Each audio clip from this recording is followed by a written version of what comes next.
오늘 우리가 함께 볼 말씀은 스가랴 4장 1절부터 14절입니다. 함께 보겠습니다.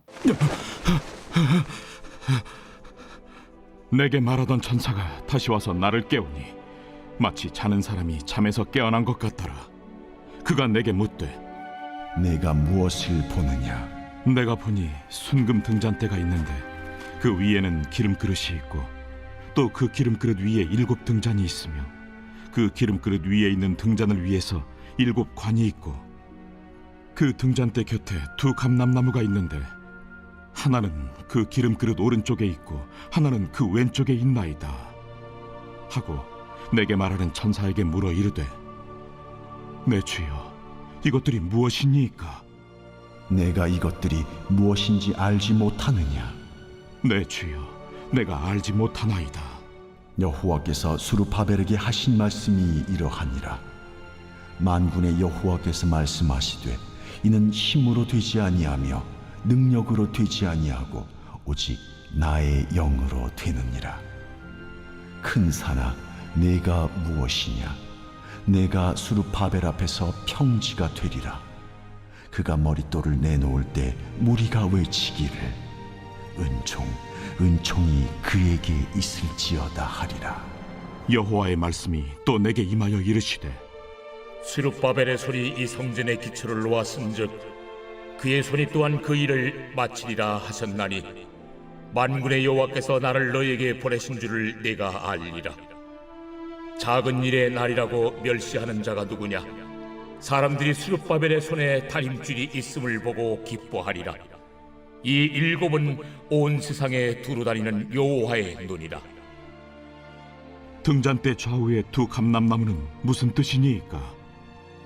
금 기름을 흘리는 2 금관 옆에 있는 이 감람나무 2 가지는 무슨 뜻이니이까?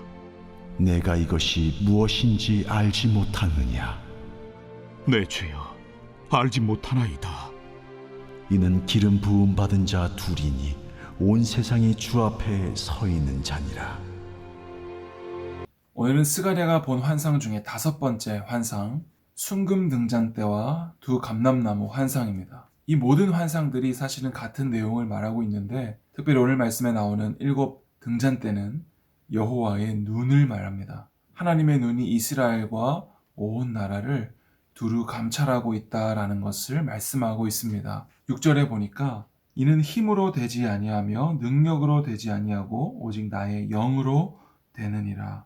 여러분, 성경에 나오는 어떤 위대한 인물들도 다 하나님께서 함께 하실 때, 하나님의 영이 임했을 때 그 모든 것들이 가능합니다. 요셉의 형통함 역시도 하나님께서 함께 하실 때, 그리고 삼손의 강함 역시도 여호와의 영이 임했을 때입니다. 다윗이 골리앗을 잡을 수 있었던 것도 평소에 훈련을 많이 했기 때문이 아니라, 평소에 실력을 갖추고 있었기 때문이 아니라 하나님의 영이 함께할 때 그런 일들도 가능한 것입니다. 성경의 전체적인 맥락 가운데 어떤 한 사람이 실력으로 대단한 일을 해냈다라는 이야기는 나오지 않거든요. 이 모든 것이 하나님의 영과 하나님의 능력으로만 가능하다라는 것을 말하고 있습니다. 그래서 예수님의 제자들도 성령이 임하시기 전에는 예수님이 지금 무슨 말씀을 하시는지 또 무슨 일을 행하고 계신지를 옆에서 눈을 뜨고 보면서도 전혀 이해하지 못했잖아요. 풍랑을 잠잠케 하시는 예수님 앞에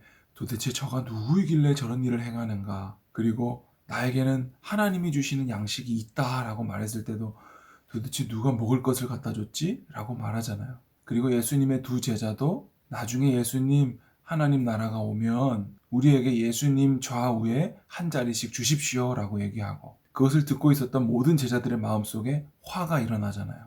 그러니까 그들은 예수님께서 로마로부터 해방되어서 완성될 그 정치적인 나라, 그 나라에서 나중에 예수님 옆에서 한 자리씩 차지하려고 예수님을 따라다닌 거예요. 그리고 그들은 결국 십자가에 죽으시는 예수님 앞에 다 도망갑니다. 뿔뿔이 흩어져 버려요. 그동안 예수님께서 하신 말씀과 예수님께서 하신 기적들을 전혀 이해하지 못하고 있는 것이죠. 그러다가 예수님께서 부활하시고 그들 가운데 성령님이 임했을 때 그들은 이제 생명 바쳐 예수님의 복음을 전하는 자들로 변화되게 됩니다. 그러니까 요엘서 2장에 나오는 자녀들은 예언할 것이요 아비들은 환상을 보고, 이런 말씀을 통해서 성령이 임하시면 그들이 예수님께서 하셨던 모든 일들을 밝히 깨달아 알게 된다라는 거예요. 그러니까 이것은 힘으로도 되는 것이 아니고 능으로도 되는 것이 아니고 오직 성령으로 된다라는 거죠. 그리고 이어서 두 감람나무는 무엇을 상징하냐면 14절에 이르되 이는 기름 부음 받은 자 둘이니, 여러분 기름 부음 받은 자가 누군가요?